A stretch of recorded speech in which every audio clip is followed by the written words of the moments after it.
Two neutron stars caught in a death spiral.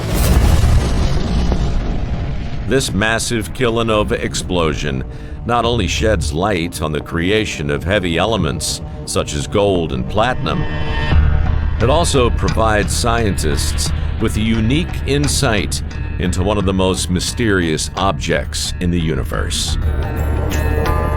They calculate the diameter is just 12.4 miles, 1 mile less than the length of Manhattan.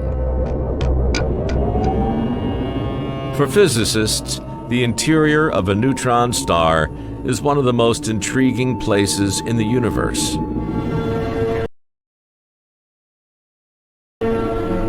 High density means high gravity. Gravity 200 billion times greater than on Earth. Added to the intense gravity are hugely powerful magnetic fields, awesome X-ray radiation, electric fields 30 million times more powerful than lightning bolts, and blizzards of high-energy particles.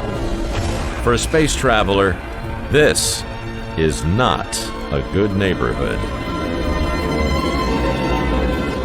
On a cosmic scale, neutron stars may be pint-sized, but they sure pack a serious punch. The secret to all this pent-up power is what's going on below the surface. Armed with the new kilonova data, we can now take a virtual journey into the heart of a neutron star. First, we must pass through its atmosphere.